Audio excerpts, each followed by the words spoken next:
a bright spot in the bleak foundation. Uh-huh. No matter what gore or horrific knowledge she witnessed or obtained, she always smiled and hoped for a brighter future, compared to Shirazawa's dismal outlook on the state of affairs. But that was the old Mary. Now she was known by her designation, SCP-001, the Godhead Eternal. What? Yo, that came out of left field. Later, in the void. What's going on, everyone? It's your boy Savvy. Welcome back to the Savvy Show. And in today's episode, it looks like we have a massive SCP on our hands, guys. It's giving me vibes of SCP-2000, the big-ass sea creature that's a Thamul class.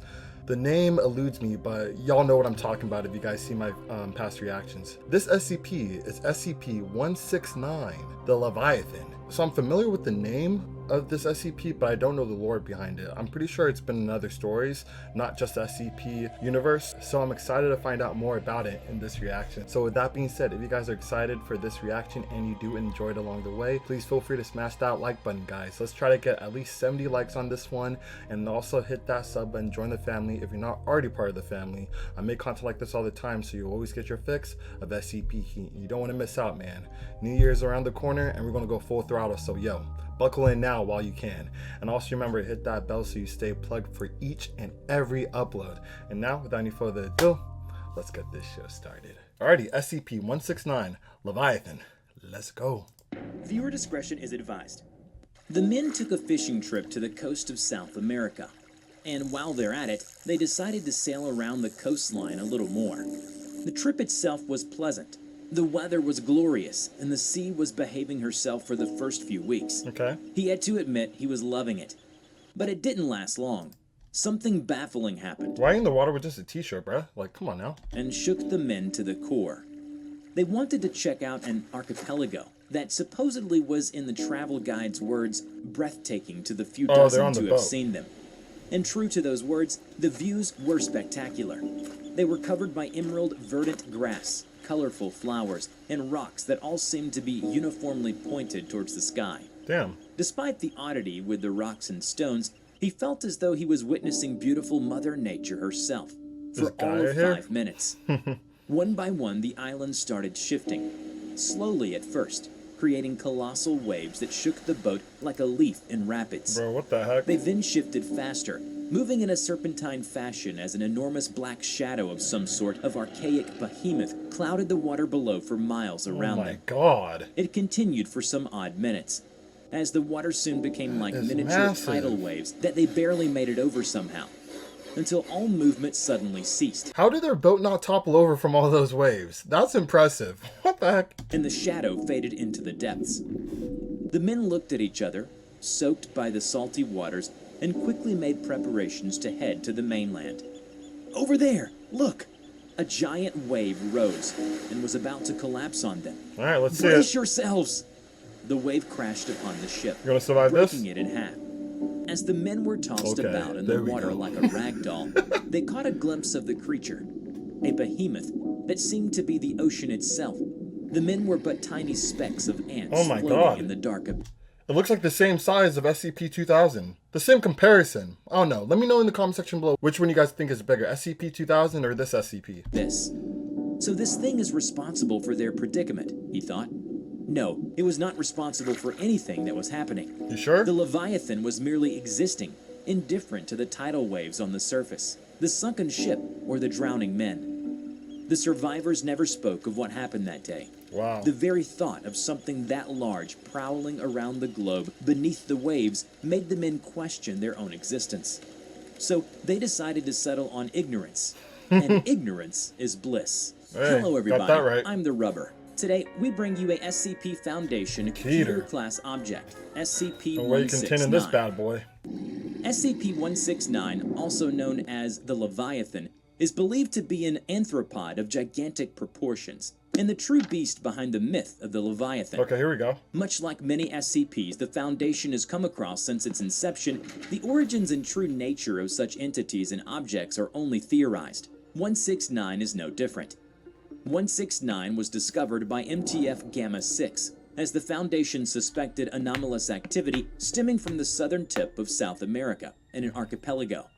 What aroused curiosity in Dr. Shirazawa and the Foundation itself was that the archipelago in question drifted several miles from their original locations in a rather serpentine fashion. He loves that Gamma word, 6 serpentine. was sent to investigate the islands. They were tasked with collecting soil samples, rock samples, vegetation, and any entities that they came across. If said entities were hostile, lethal force was authorized.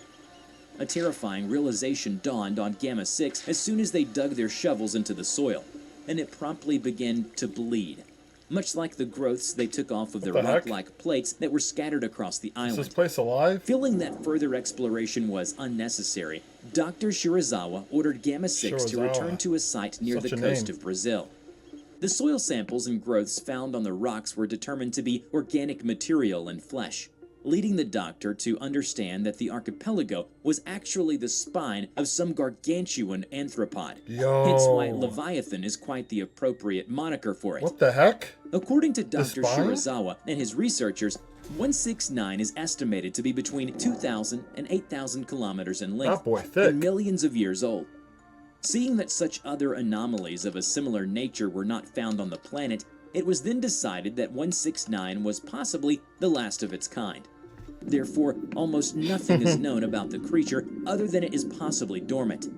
This is believed to be the cause because it only sways or moves a little less than a mile every week and breathes periodically every few months. Wow, okay. That makes sense. So in the beginning, those jagged rocks was the Leviathan. It was him moving in the water. It wasn't just debris and random stuff. What the heck? Oh my god. That reminds me of Zoe, which is on top of Zunisha, the giant elephant that walks on water, basically, because it's so damn big. But yo, I just had to say that. The ramifications of 169 being active would certainly be seismic tremors and tidal waves. So monitoring of 169 is to happen 24/7 in case of any changes in activity. By direct order of the O5 Council, all ships that come into contact with or near 169 are to be scrapped and erased from all records, public and private. All individuals on board such ships are to be given Class A amnestics and told that they were involved in a shipwreck but managed to survive. Thankfully, these two events are rare, as the archipelago is home to several species of endangered animals and plant life, and so the area and islands are off limits. Along with some SCPs, to be honest. Any images taken from satellites of 169 are to be changed and or destroyed, unless they have been taken with permission or by the Foundation. NASA has generously offered for the Foundation to use their own satellites to monitor and take photos of 169 after the Foundation donated a large sum of them. Damn. The U.S. National Oceanic Administration came close to discovering the existence of 169 after they detected an ultra-low frequency sound coming from around the southern coast of South America. An SCP agent within the administration tried to prevent this news from being released to the public, but failed in this task, and the public at large learned of this. The Foundation, however, deduced from the news that the origin of the sound was in fact the head of 169. In the end, none was the wiser as to what made the sound. The O5 Council ordered that all attempts to uncover the truth of the noise were to be suppressed, or sabotaged and undermined by embedded Foundation agents. Why though? Should 169 ever become active, it would mean the major seismic shifts and tidal waves, a natural disaster that rivals the vision of apocalypse. Oh my god. Several proposals have been made in regards to this possible event, and many have to do with the utilization of reality-warping Thamiel-class SCPs, as suggested by Dr. Shirazawa. Wouldn't that be a stretch? I mean, tsunamis and everything is, pretty crazy, but for it to be that catastrophic that the world will, explode? Come on now. Dr. Shirazawa had a vision. A past researcher appeared in front of him in a dream. An old researcher friend of his. Back then, she was known as Mary Nakayama. So she's dead? She was a lively woman, a bright spot in the bleak Foundation. No matter what gore or horrific knowledge she witnessed or obtained, she always smiled and hoped for a brighter future, compared to Shirazawa's dismal outlook on the state of affairs. But that was the old Mary. Now she was known by her designation, SCP-001. The Godhead Eternal. What? Yo, that came out of left field. So she's a proposal now? Okay, rewind. Let's hopefully they drop some information about this SCP, because I never heard of this one. SCP-001. The Godhead Eternal. What the hell? After acquiring multi-universal levels of power and reality warping capabilities, she had ascended to a high plane of existence. How though? But promised that she would try to steer things right. It will take time, and to wish her luck before she left. How did she just become a god like that? Okay, come on, we need some background. He believed that she had returned to them through that dream of his, which of course brought terrible possible consequences as well.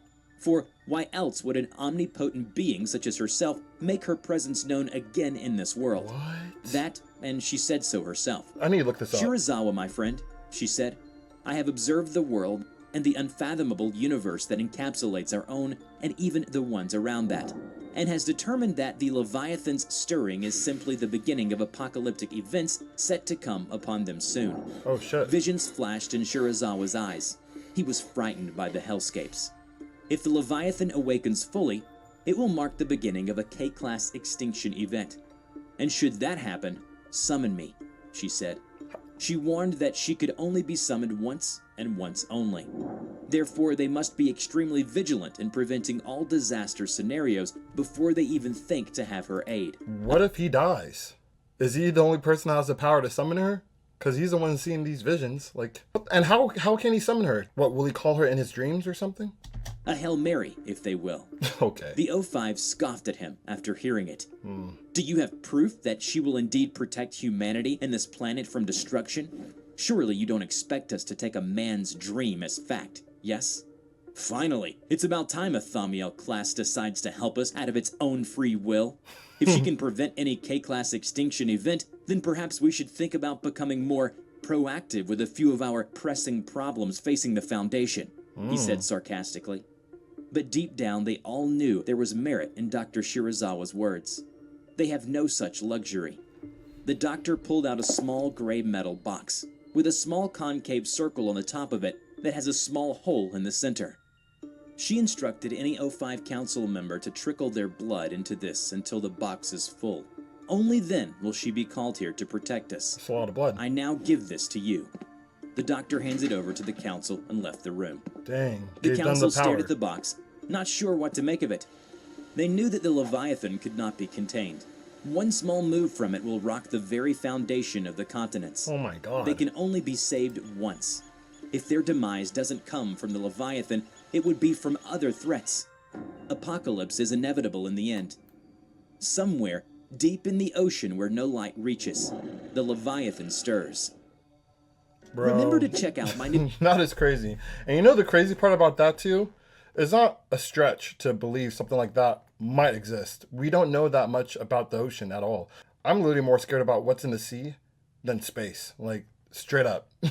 We don't know anything really. Only like, what, I think like 10% or 25, if that. Or maybe less than that. Yo, that's crazy to think about. But anyway, if you guys enjoyed this reaction, please let me know in the comment section below. And let me know what you guys thought about that SCP, which was an SCP agent in the past that became a god, basically. What was it called again? Eternal something? Yo, let me know in the comment section below what you guys thought about that. And if you guys already knew about that proposal, because that's brand new to me. Like, for real. But yeah, and also remember, smash that like button, hit that sub button, and hit that bell so you don't miss an upload. And now, unfortunately, that concludes today's episode. However, I'll catch you guys on the next one.